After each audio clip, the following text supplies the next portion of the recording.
Bom dia, boa tarde, boa noite, minha gente. Está começando mais um episódio de F1 a todo vapor, que você nos acompanha tanto em vídeo quanto também em formato podcast.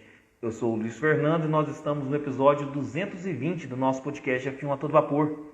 E hoje nós vamos falar de tudo o que aconteceu aí no GP de Abu Dhabi de 2023 da Fórmula 1, a última etapa da temporada de 2023. Agora a Fórmula 1 volta apenas na temporada de 2024, no ano que vem, em março. Então, vai lá, coloca uma água para ferver, passa aquele cafezinho e vamos falar de Fórmula 1. E então nós vamos analisar aí tudo que aconteceu na última etapa, né, da temporada de 2023, o GP de Abu Dhabi. Deixa eu estar convidando aqui o Vinícius para estar participando conosco, só um minutinho. Deixa eu adicioná-lo aqui.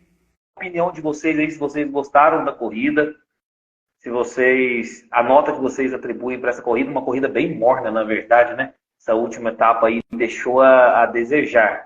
Mas falem as considerações de vocês aí para ver se vocês gostaram, a nota que vocês dão para a corrida.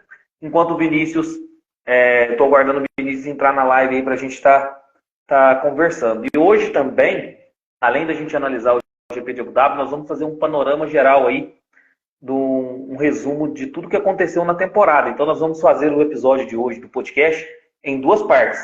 Primeira parte nós vamos falar um pouquinho aí do GP de Abu Dhabi e depois nós vamos fazer um panorama geral aí, um resumo geral da temporada de 2023 da Fórmula 1. Eu já tenho algumas notas aqui. O pessoal tá até um pouquinho otimista. Achei que a nota seria um pouquinho pior para o GP de Abu Dhabi. A Nayara deu uma nota 6 para o GP de Abu Dhabi. Eu, na verdade, a minha nota vai ser nota 5. Vamos ver o Vinícius aí. Achei bem morna a corrida, principalmente por ser a última da temporada. Nós não fechamos com chave de ouro. O Nicolas Garcia colocando aí 6,5 para a corrida. Olha, eu fiquei com a nota 5. Eu fui bem mais pessimista que vocês. A Michelle colocando aqui, a minha ansiedade maior era ver a Ferrari passar a Mercedes. Na verdade, essa foi a última, assim, foi a única parte boa da corrida, se é que a gente pode considerar, foi justamente essa briga aí com da Mercedes com a Ferrari pelo segundo lugar no Mundial de Construtores. Foi a única parte boa da corrida. Estão perguntando aqui que voz é essa. Minha voz está muito alterada aí. E a Michelle concorda comigo que a única emoção, realmente foi a única parte boa da corrida, foi justamente isso. E a Nayara até concorda aqui. Agora eu fiquei meio encucado aqui em relação à minha voz. A minha voz está diferente, está muito ruim, porque senão eu tento aqui tirar o fone e colocar novamente. Olha, tá assim. Então vamos lá. Vê se melhorou minha voz aí, se está chegando bacana para vocês, tá bom? Aí o Vinícius acabou de falar que chegou. Vamos lá então, vamos adicioná-lo aí para a gente fazer essa resenha.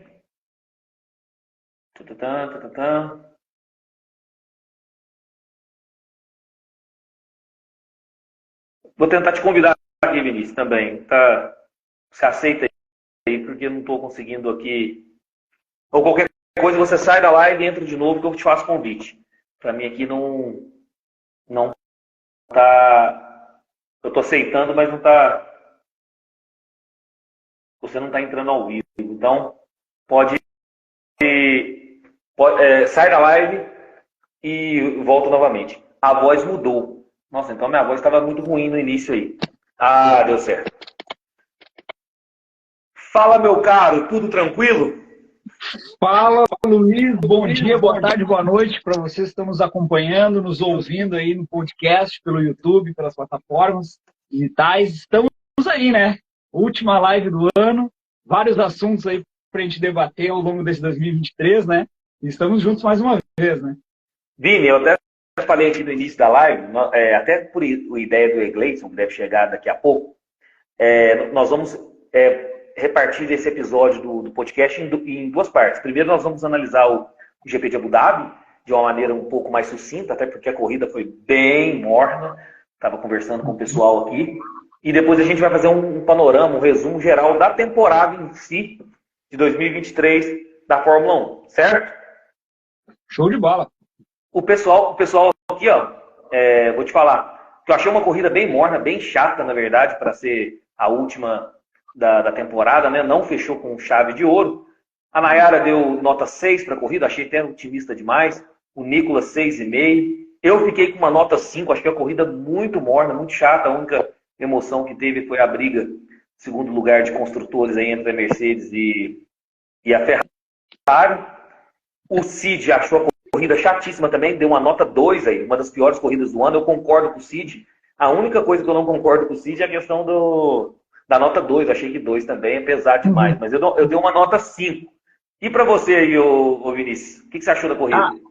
Eu concordo, Luiz. Foi uma corrida bem monótona, assim, né? O único ingrediente que a gente tinha ali era justamente a disputa entre Ferrari e Mercedes, né? Pelo Mundial de Construtores, mas foi bem chato. Uma nota 5 para mim. Eu também fiquei com uma nota 5. Até a Michelle já colocou aqui a questão da estratégia do Leclerc, tem a estratégia do Sainz, nós vamos comentar tudo isso aí. A Michelle colocou da estratégia do Leclerc, a Nayara a estratégia da Ferrari. Isso aí justamente é o tema, vai ser um dos temas aí que a gente vai abordar aí, né, na questão do GP de Abu Dhabi. Vitória ontem de Max Verstappen no circuito Yas Marina. 54ª vitória do Max Verstappen na Fórmula 1, passando o número de vitórias aí agora do Sebastian Vettel. Então o Verstappen agora é o terceiro maior vencedor da Fórmula 1. E a sua 19ª vitória na temporada, aumentando ainda mais o seu recorde. 21ª vitória da Red Bull em 22 corridas em 2023. Sábado também nós tivemos a pole do Max Verstappen com um tempo de 1:23.445. E nós vamos começar, o Vinícius, até quero a opinião do pessoal que sempre participa muito com a gente, nós vamos começar falando desse RB19, que é esse carro da Red Bull. 21 vitórias em 22 etapas, 14 pole positions, 5 vitórias em corrida sprint, sendo que nós tivemos 6 corridas sprint, então foi 5 vitórias da Red Bull, 30 pódios, 11 voltas mais rápidas, 860 pontos. Foi o recorde na categoria aí de pontuação. E assim, a porcentagem de vitória é absurda da Red Bull. E aí eu te pergunto, o RB19 é o carro mais dominante da história da Fórmula 1, na sua opinião, Vinícius? Sim, respondendo bem objetivamente. E, Luiz, eu fico feliz que tu vai se lembrar disso, que a gente conversou numa live aqui, estávamos eu, tu e o Egleidson, e a gente estava falando justamente sobre isso, né? Foi uma indagação tua, justamente, antes das férias. E tu disseste assim, senhores, estamos diante do carro mais dominante da história da Fórmula 1. Quem tem memória tem tudo, né, Luiz? Eu me lembro que tu fez esse questionamento. E eu falei sim, até aqui estamos vendo o carro mais dominante. Ainda o Egleidson ponderou, né? Calma, vamos ver depois das férias, como é que as equipes vão voltar, tem atualizações ainda até praticamente metade final do ano ainda, as equipes vão trazer algumas atualizações. Então o Egleidson cravou que ainda era cedo, né? Mas eu me lembro que eu e tu, a gente falou justamente isso. Cara, na nossa opinião, né? Estávamos diante do carro mais dominante da Fórmula 1. E agora, final desse ano, veio a conclusão de que a nossa análise estava correta, né? Com certeza, são 21 vitórias em 22 corridas. Isso aí dá uma média de 95,45% das vitórias. Então, supera inclusive a McLaren de 1988, de Senna e Prost, com 90, que tinha aí, ó, justamente a McLaren de 88, de Senna e Prost, foram 15 vitórias em 16 corridas, e aí dá uma média de 93,75% das vitórias. Então, esse carro da Red Bull realmente superou aquela máquina que foi a McLaren de Senna e Prost de 88. Para mim também é o carro mais dominante da história. Nós estamos vendo a história aí sendo escrita aí diante dos nossos olhos e podendo comentar, inclusive, num podcast sobre Fórmula 1. Então isso é muito interessante. O Nicolas Garcia falando que RB19 entrou para a história, uma máquina foda com um super piloto que é o Max. E olha, até uma interessante que o Nicolas colocou. Com o super piloto Max. Olha que essa máquina é dominante tendo apenas um piloto, porque o Sérgio Pérez tem números horríveis em relação à máquina que tem na mão. Porque quando a gente fala da McLaren de 88, nós falamos de Senna e Prost, dois pilotos assim, dois alfas, né? E esse RB19 entrou na história apenas com um piloto, que é o Max Verstappen. A Nayara vai demorar a aparecer outro assim, eu acho. A Michelle, sem dúvidas. A Michelle ainda complementa o RB19 com o Max Verstappen, que dupla perfeita.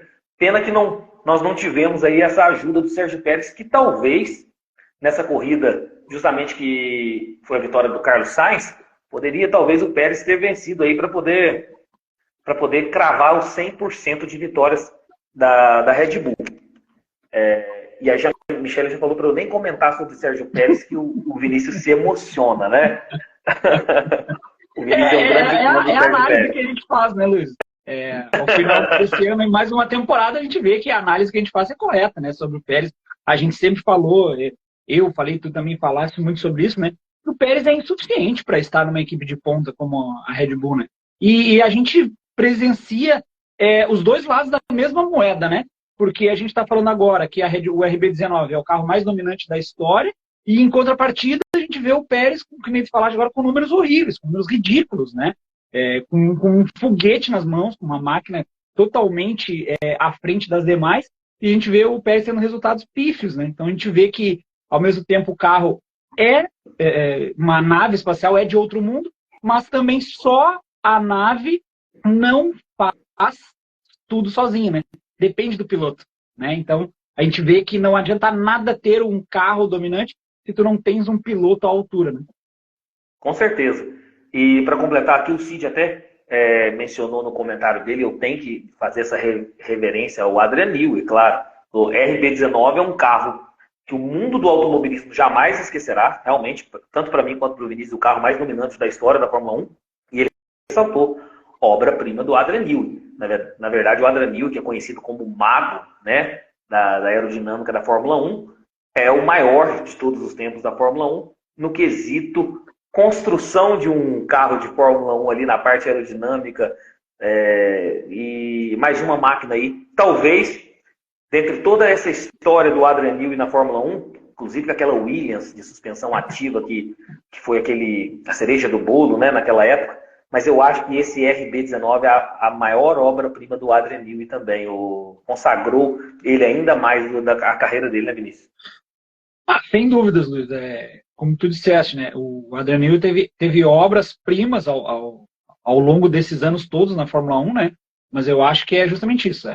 A Mona Lisa do Adrian Newey é justamente o RB19, né? Teve belíssimas obras, mas a Mona Lisa é uma só, né? Então o RB19 é um só, né?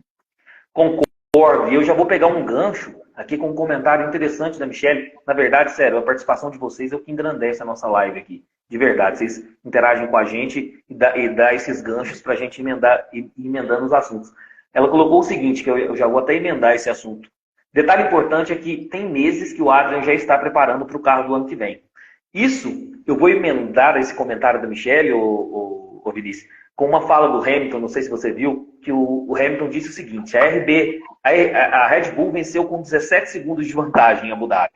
Isso porque não atualizaram o carro desde julho, agosto do ano, né, do ano 2023. Então dá para imaginar como que será o ano que vem. Ou seja, a gente comentou isso nas lives também. Não era que a Ferrari, McLaren ou Mercedes estava se aproximando.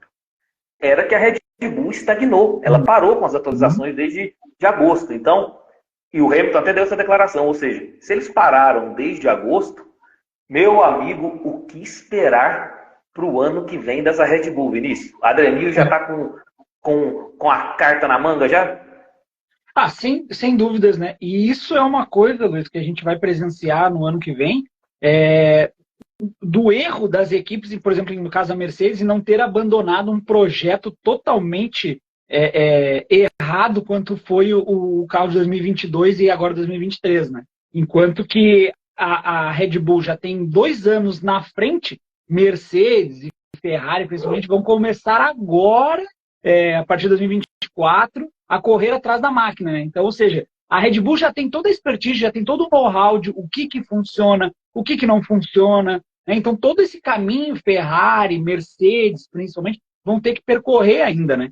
Então a gente vai ver uma temporada de 2024, talvez, com até uma dominância superior ao que a gente viu em 2022 agora, 2023 agora. Claro que 21 de 22, pô, o ano que vem é 24 corridas, se eu não me engano, né?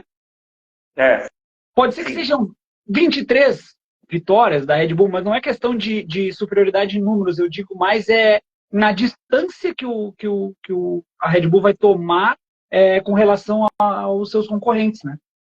Com certeza. O Egleison chegou aqui, deixa eu aceitar ele aqui na nossa live para ele comentar também aí sobre o RB19, que para nós... já que estamos falando de Red Bull, deixa eu me caracterizar aqui. Carro Red Bull aqui. mais dominante da história, na nossa opinião, Vinícius. Quero até já pegar essa opinião do Egleison para ver se ele está com a mesma opinião que a gente. E a gente até comentou isso em lives bem anteriores, lá na metade da temporada.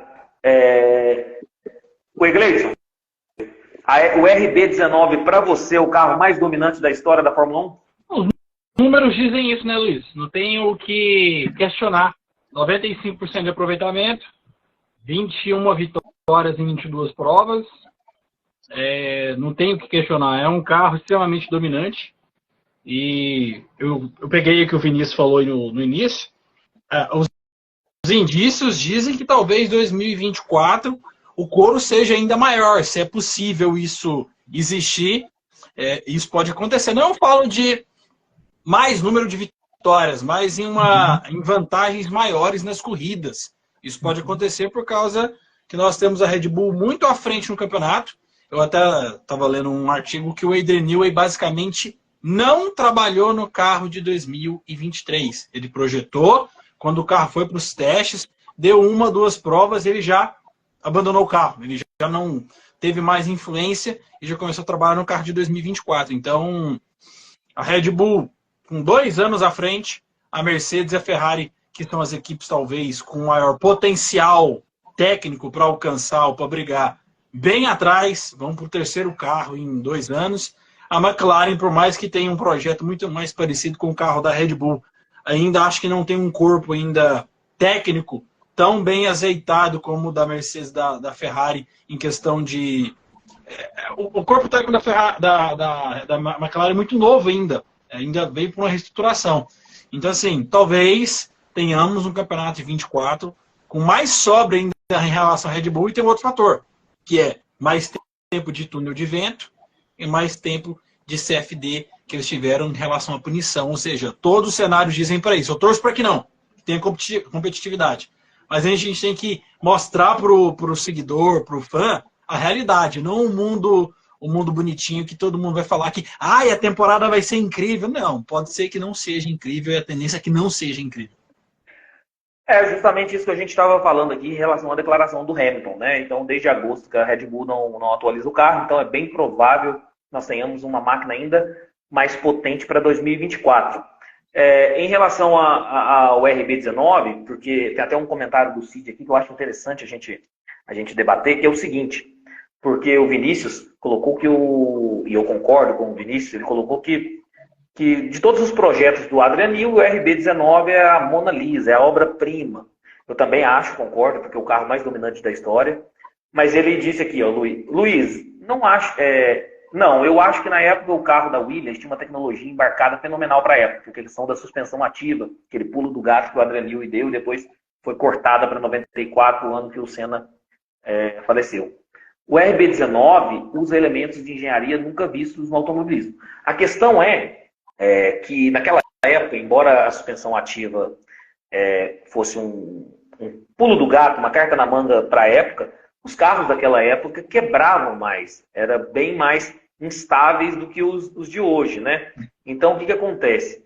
O carro de hoje tem muita estabilidade em relação a quebras, né? A gente pode ver com essa Red Bull, com a dominância da Mercedes anterior, e aí eles dão números estratosféricos. Então, por isso eu ainda acho que o RB19 é a Mona Lisa do Adrian Newey, embora aquela Williams também foi excepcional.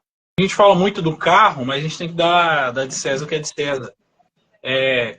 Nenhum piloto fez o que o Max Verstappen fez, o aproveitamento que ele teve em uma única temporada.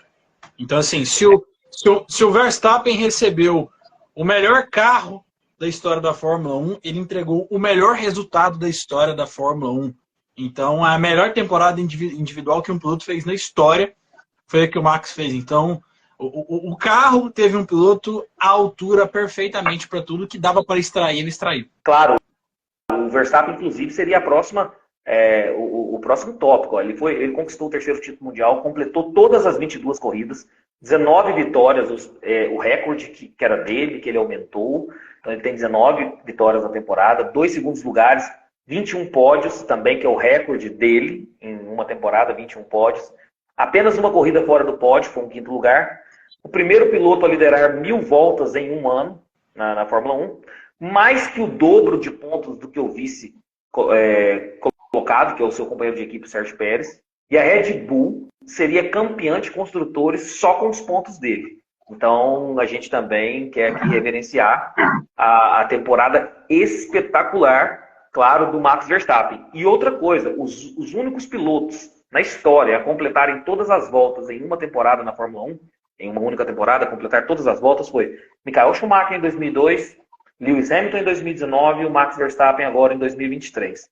Então, isso não é para qualquer um, não. Mostra também que o carro é muito estável, ou seja, o carro não quebra também, e mostra também a excepcionalidade que é do Max Verstappen pilotar também. Por coincidência, os 3 maiores vencedores da história, né? Em números macros, né, de vitórias. Então.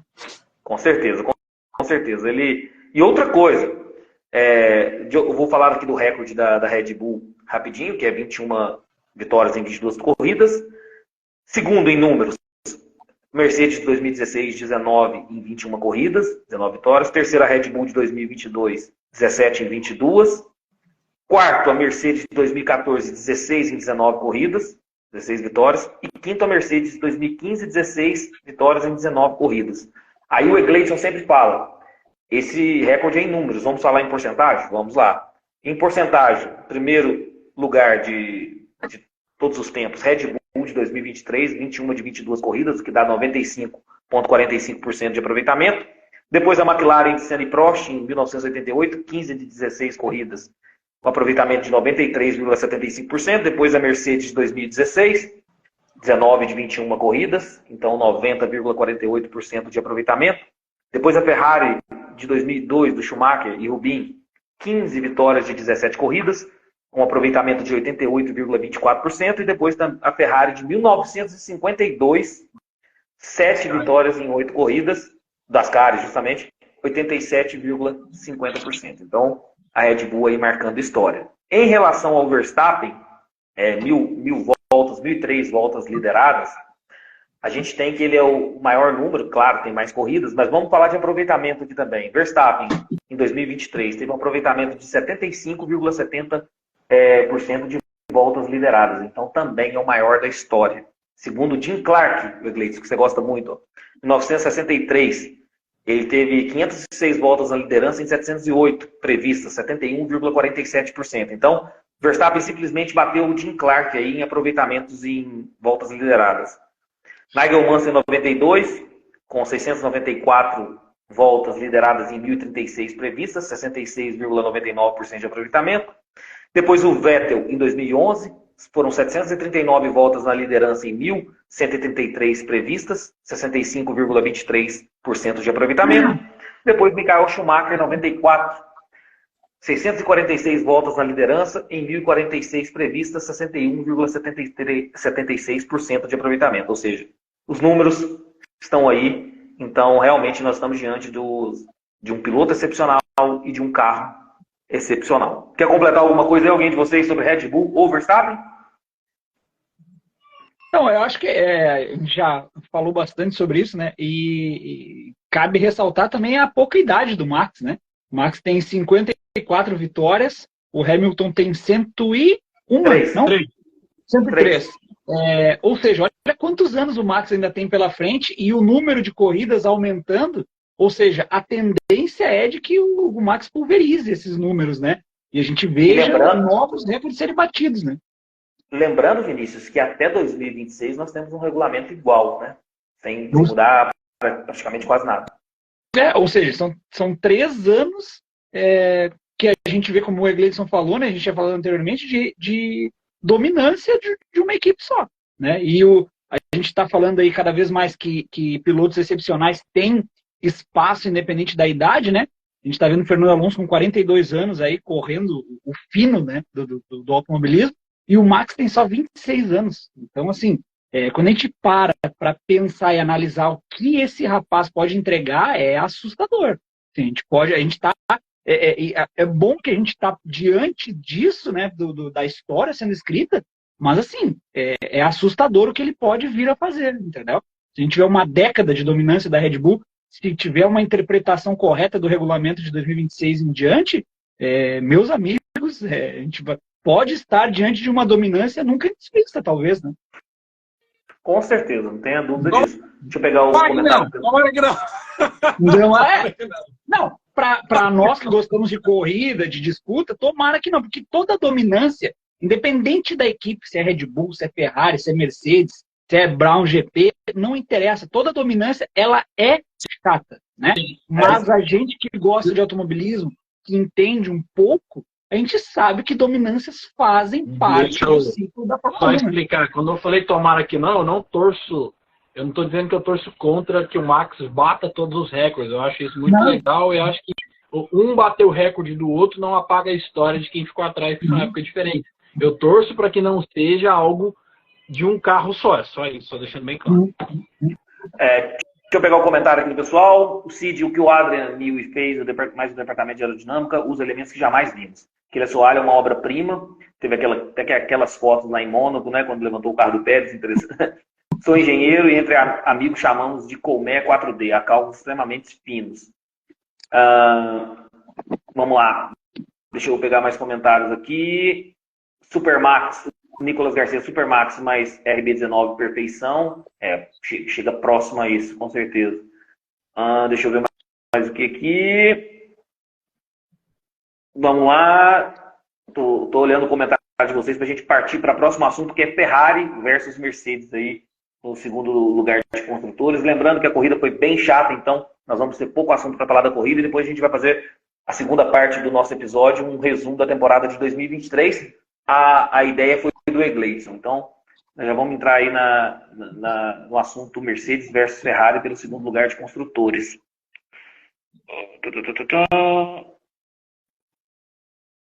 Só Supermax aí e tal. É porque a live era para ser ontem, pessoal, mas aí o nosso amigo Luiz tinha que torcer pro seu Cruzeiro, aí a live tinha que ser correndo, senão ia sofrer aqui. Meu Cruzeiro me dando alegria. Sofrido, rapaz. Foi sofrido aos 50 minutos do segundo tempo. O Luiz estava como, velho? Cara, você não tem noção. Você não tem noção. Querendo gritar e meu filho dormindo. Tá louco. Tá louco. Foi emoção pura mesmo. Mas aí o Cruzeiro deu uma disparada boa. Isso que importa, pessoal. E acho que agora não vai cair não, viu? Acho que não vai cair não. O Egleison e o Vinícius. E também quem nos acompanha, que está interagindo aí. Está interagindo em todos os assuntos com a gente aí, que é muito interessante. Ó, o Leonardo já até falou. O Cruzeiro vai se salvar, Luiz. Amém. Amém. Vamos falar aí da Ferrari com a Mercedes, que foi o charme da corrida aí, essa disputa pelo segundo lugar do Mundial de Construtores. Eu vou fazer a pergunta primeiro aí para o Vinícius, depois para o Egleison. A Mercedes ficou com o segundo lugar de Construtores, que é muito interessante, que pega uma fatia maior do bolo aí na hora de repartir o valor final da temporada da Fórmula 1. Foi muito interessante para a Mercedes isso. Ô Vinícius, a que se deve esse segundo lugar da Mercedes aí na corrida de Abu Dhabi? A que você atribui que a Mercedes ficou com esse segundo lugar e não a Ferrari, cara? Qual o fator determinante para você na corrida? A gente viu ao longo desse ano muitos erros da Ferrari, né? É bem verdade que no último trimestre, a gente pode colocar assim, a Ferrari ela melhorou comparada a ela mesma, né? A gente viu muito poucos erros da Ferrari, né? Em paradas de boxe, em estratégias, né? Nesse último trimestre. Mas um campeonato assim, de pontos corridos, né? Ele te cobra qualidade no final, né? Então, se tu não tens qualidade nos teus engenheiros, nos teus estrategistas, no final do campeonato isso vai ser cobrado, né? Então a gente viu que a Ferrari tinha carro comparado com a Mercedes melhor, né, desenvolvido esse ano, mas os erros custaram esse segundo lugar para a Ferrari, né? Eu não sei se o Egleito pensa dessa forma, eu acho que o fator determinante talvez seja aquele acidente do Sainz na sexta-feira, não, Egleito? Que depois ele fez um qualify horrível, cara. O assunto é Ferrari agora? Vamos trocar o boné, então. Vamos ser sinceros, né? O que aconteceu com o Sainz em Las Vegas, onde provavelmente ele brigaria pelo pódio, toda aquela questão da tampa de bueiro afetou muito.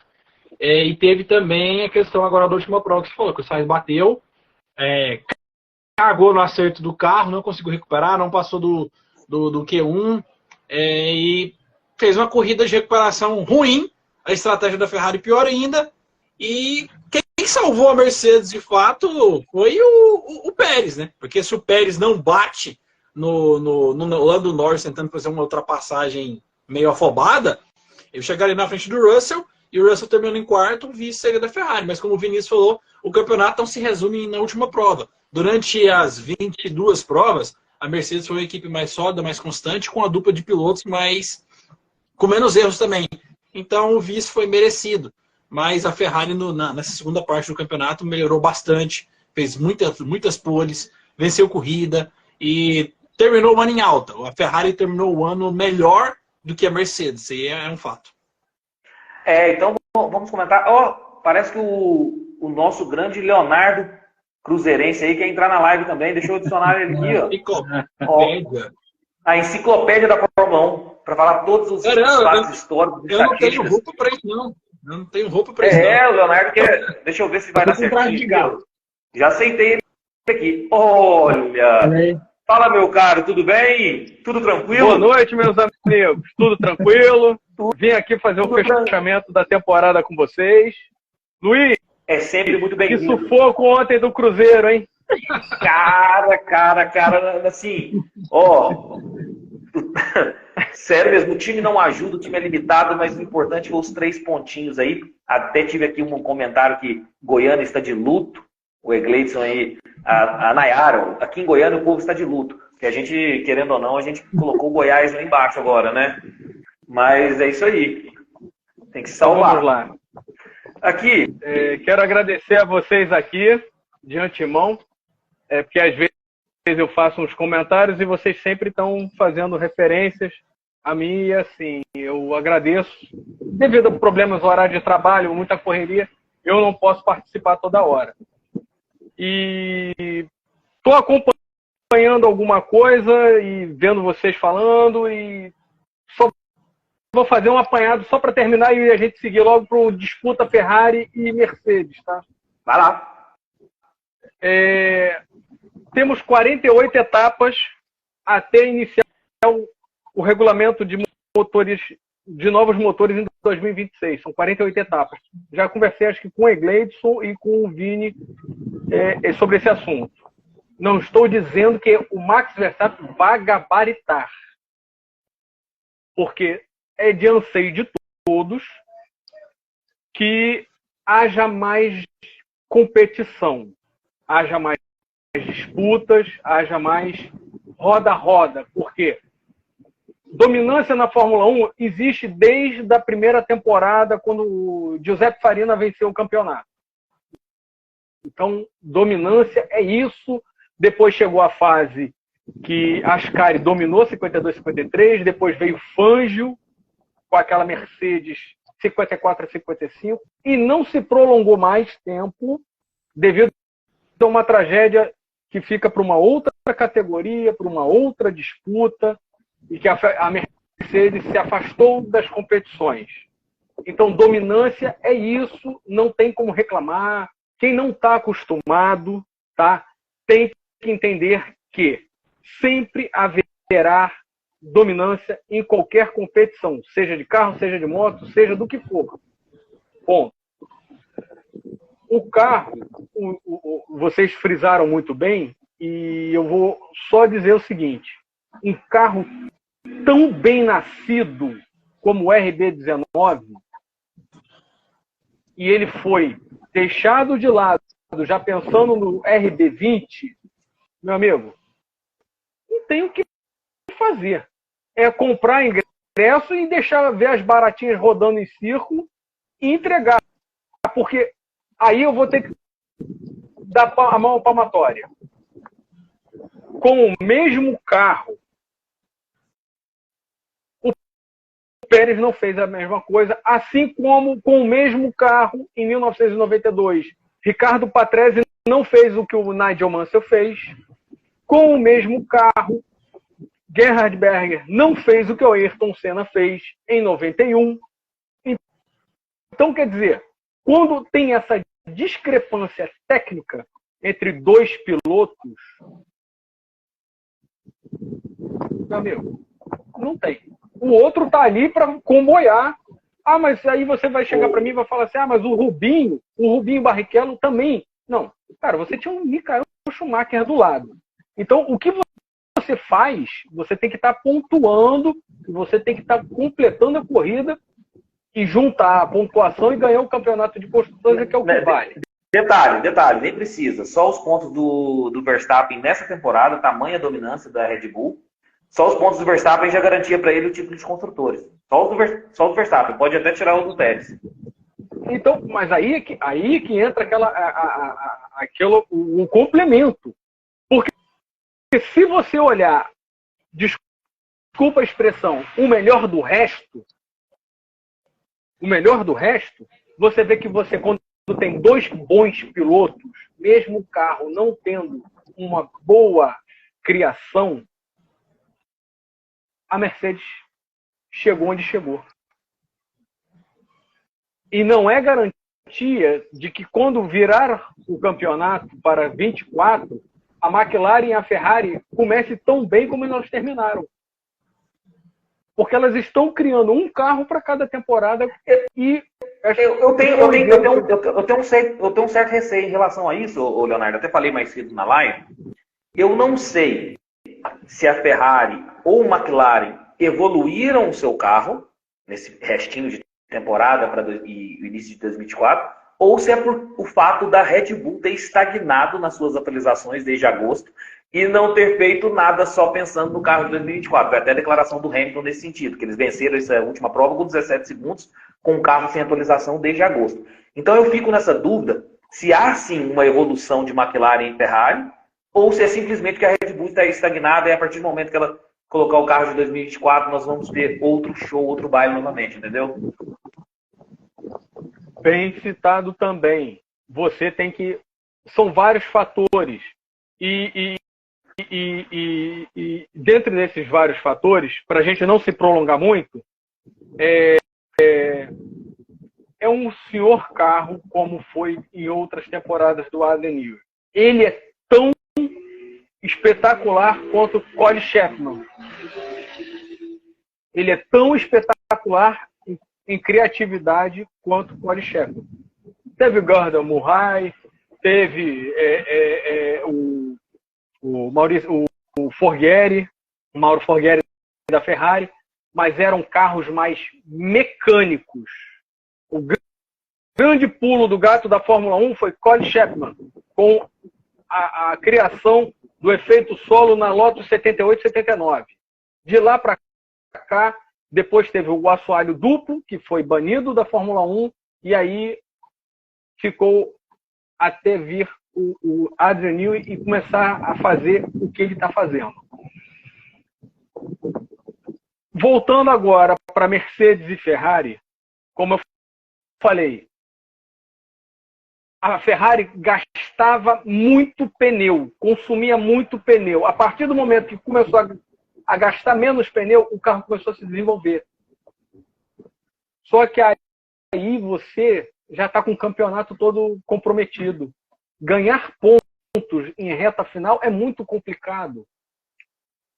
Tendo que você tem pistas de rua, pista inédita, e Interlagos é a cereja do bolo no final da temporada. Interlagos é a cereja do bolo no final da temporada.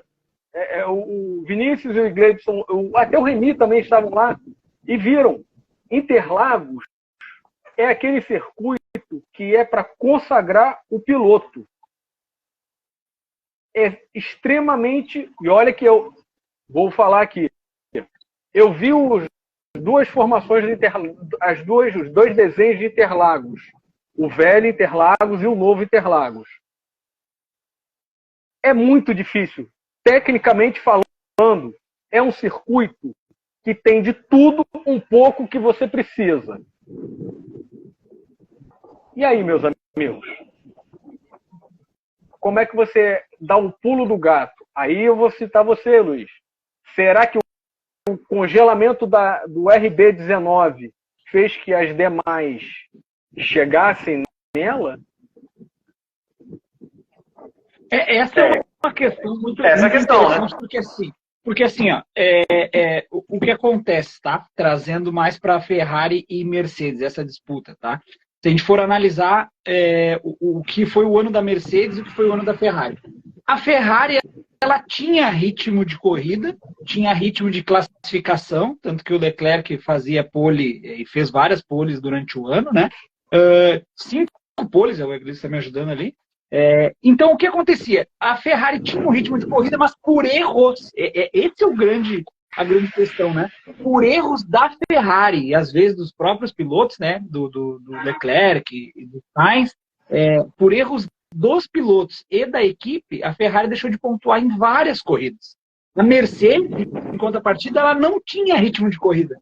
Mas como ela tem, e a gente fez essa análise já anteriormente, que a Mercedes hoje tem a melhor dupla de pilotos do grid, a Mercedes foi aos poucos, sabe? Aos pouquinhos ela foi pontuando, e do meio do ano para cá, depois das férias principalmente, a gente percebeu que a Mercedes era assim, ó, ela começava a corrida muito mal, a primeira perna da corrida, a primeira metade, ela começava muito mal, depois, quando o combustível baixava, a Mercedes conseguia andar, conseguia ter um ritmo de corrida mais forte. Então a gente via no início as Mercedes sendo escaladas pelo pessoal que vinha de trás, e no final, no meio para o final da corrida, a Mercedes chegando lá, né? Galgando terceiro, segundo, quarto lugares, né?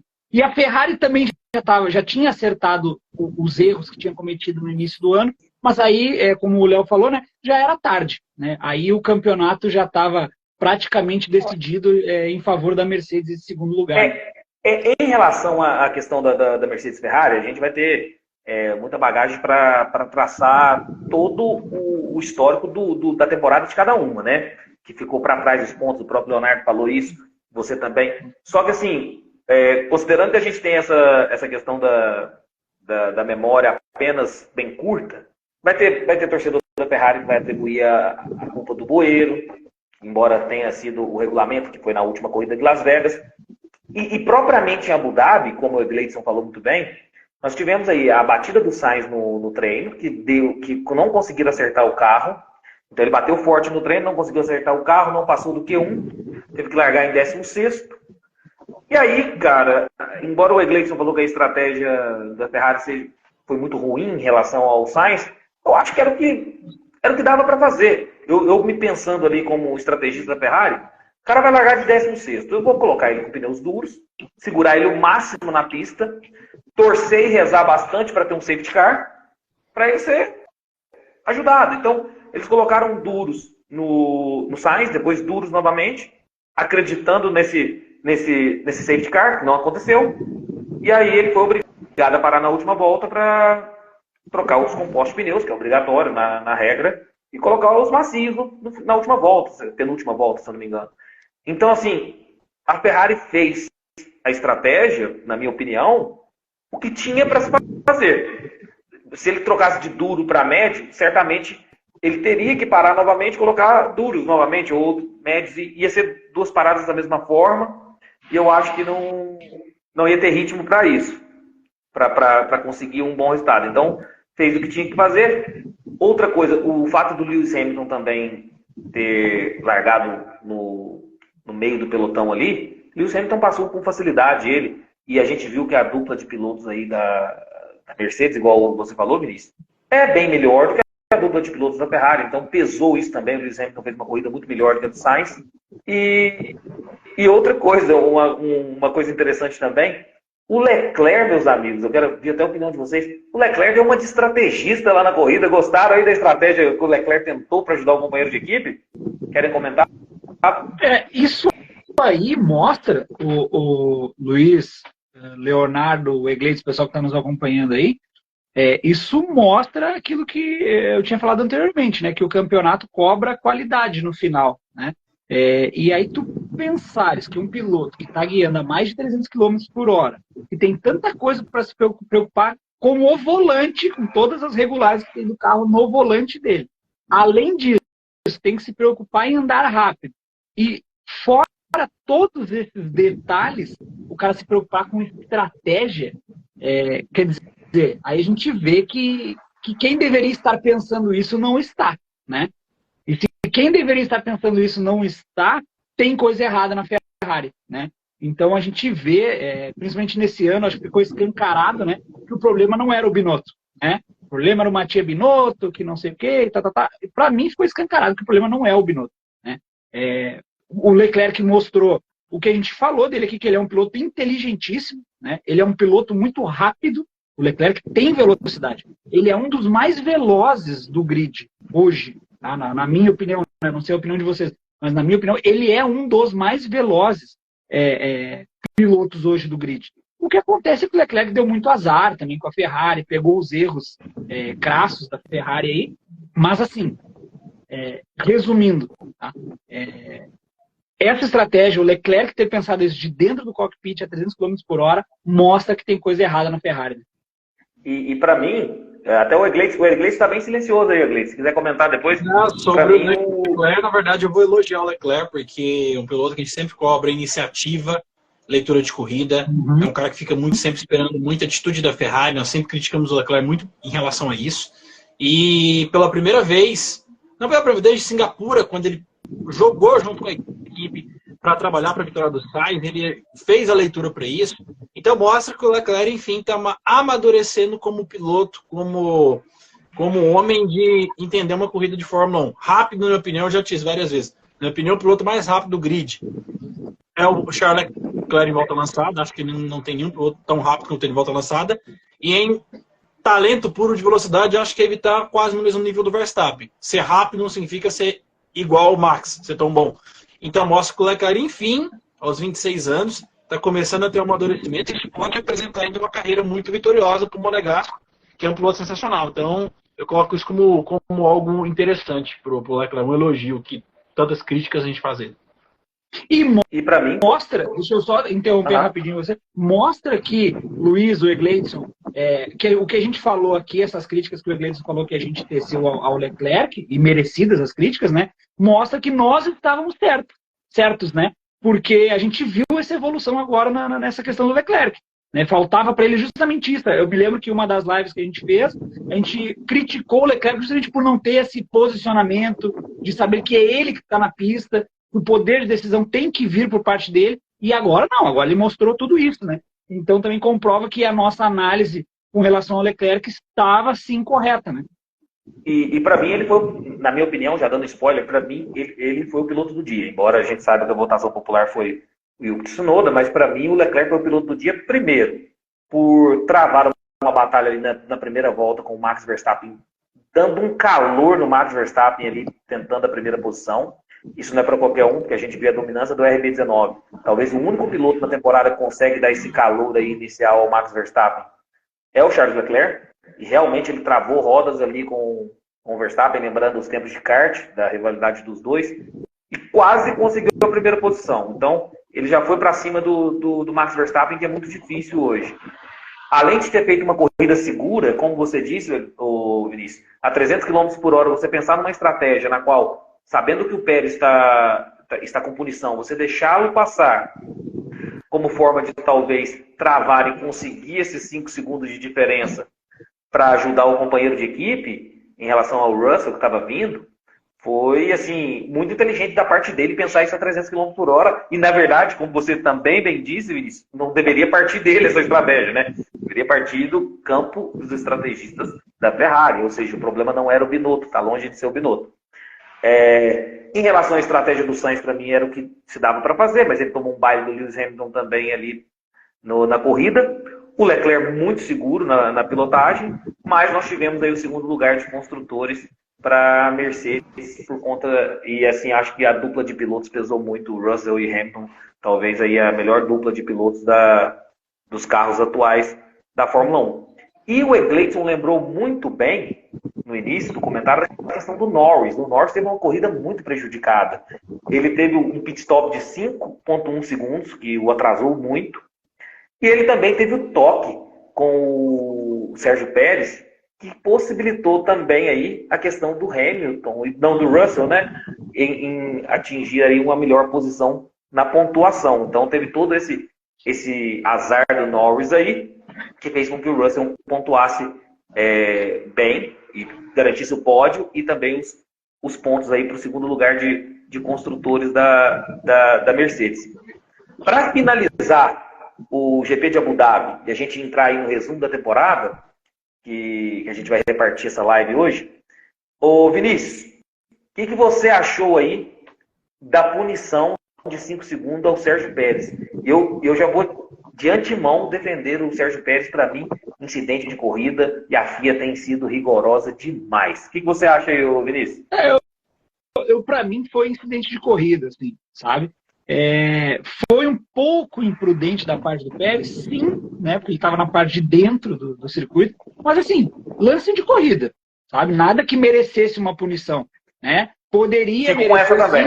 Então, poderia merecer uma anotação, né? De tipo assim, uma reprimenda ao piloto, tipo, olha só, dessa vez, ok, né? Mas assim, dá uma olhada aqui no replay com a gente, dá uma olhada na telemetria, dá para você ter segurado, sabe? Uma anotação eu acho que cabia, né? Agora, uma punição eu acho que daí foi um pouco exagerado por parte da FIA, né? E aí, Leonardo, o que você achou? O Leonardo fez mais ou menos ali. O que você acha sobre isso?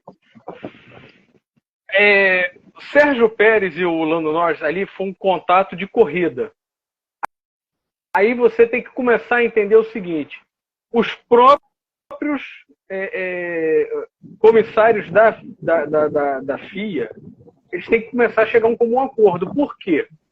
Se vocês repararem as provas que são disputadas nos Estados Unidos, Austin, Miami e Las Vegas, se você olhar os comissários, eles são muito mais condescendentes com os toques.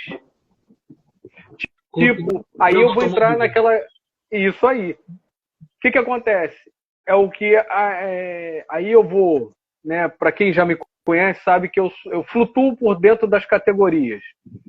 Eles seguem aquela assim... Os pilotos se resolvam até atrapalhar o show. Até atrapalhar o show, aí nós vamos entrar. Enquanto isso, foi só um toque de corrida, saiu ali, voltou, devolveu a posição, toque de corrida e seguiu. Aí você vai falar assim, aí começa aquela história, que é muito chato, é máfia, aí fica aquele assunto que 2 pesos e 2 medidas, para um piloto pode, para outro não pode, o que acontece?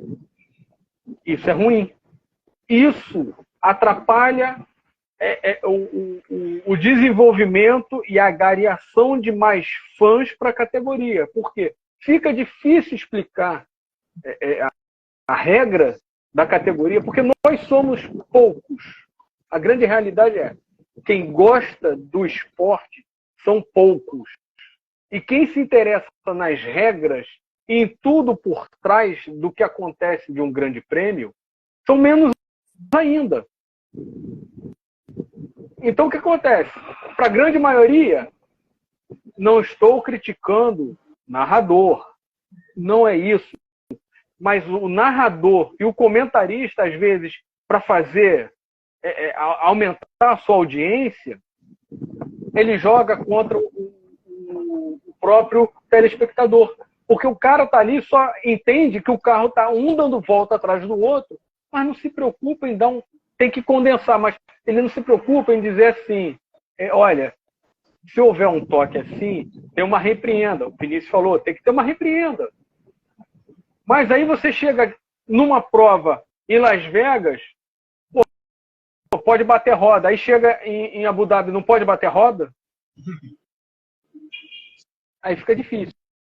Foi uma prova muito boa, a última prova. Aí tu vai falar, mas foi muito boa?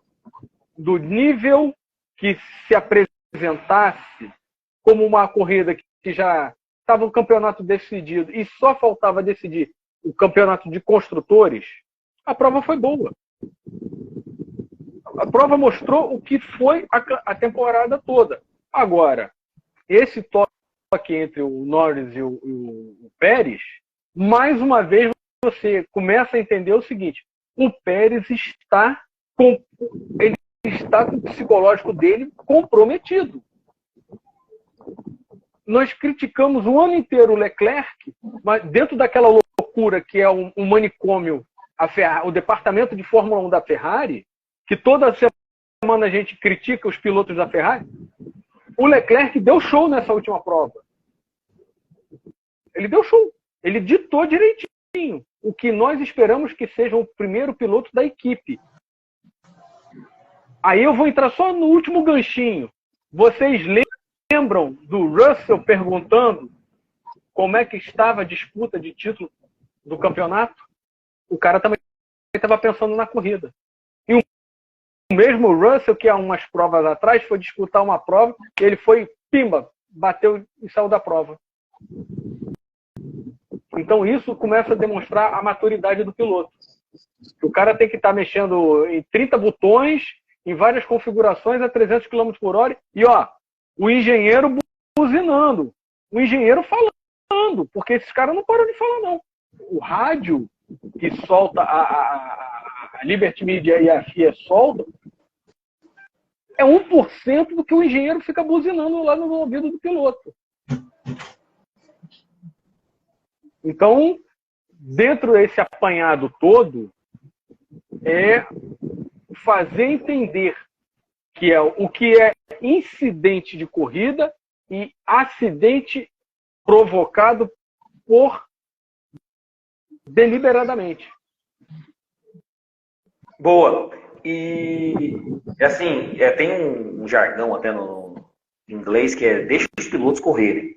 E assim, e tem aquela frase também, o Vinícius, do Ayrton Senna, se tiver um espacinho ali onde eu possa disputar, se eu não estiver disputando, eu já não sou mais piloto de corrida. Eu acho que esse do Sérgio Pérez realmente tinha um espaço ali, ele tinha que ir mesmo. Incidente de corrida, eu não daria essa punição de 5 segundos ao Pérez. O Egleison, o que você achou aí dessa punição? Incidente de corrida, não daria nada, no máximo um puxãozinho de orelha, mas como o Leonardo falou, eles ficam colocando vários pesos de punição, eu não gosto disso. Ou deixa a galera brigar, né? Ou não deixa brigar, tem que chegar no meio termo. Para mim, acidente de corrida, eu sou a favor meio que do caos, então nada aconteceu. Beleza, então vou só finalizar aqui o GP de Abu Dhabi, para a gente entrar na temporada de 2023, vou fazer algumas perguntas para vocês. Max Verstappen, vencedor, primeiro. Segundo lugar, Charles Leclerc. Terceiro, George Russell. Quarto lugar, Sérgio Pérez. Quinto, Lando Norris. Sexto, Oscar Piastri. Sétimo, Fernando Alonso. Oitavo lugar, Yuki Tsunoda, corrida sólida do Yuki Tsunoda. Nono lugar, Lewis Hamilton. Décimo, Lance Stroll. Punições nós tivemos do Sérgio Pérez, 5 segundos de penalidade. Piloto do dia, Yuki Tsunoda, liderou aí pela primeira vez uma corrida, foi consistente, conseguiu o 8º lugar. Para você, Vinícius, o Yuki Tsunoda foi o piloto do dia? Para mim, eu já falei que foi o Leclerc. Para você?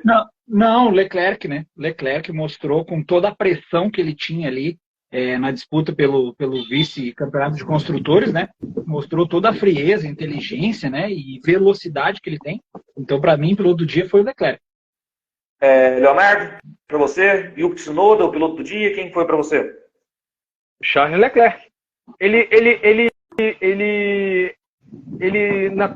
na largada, ele fez aquilo que o próprio Romain Fangio sempre disse: você não ganha uma corrida na primeira curva, você pode perder uma corrida na primeira curva. Ele foi ali, saiu, não tinha o que fazer. Aí todo mundo fala assim, mas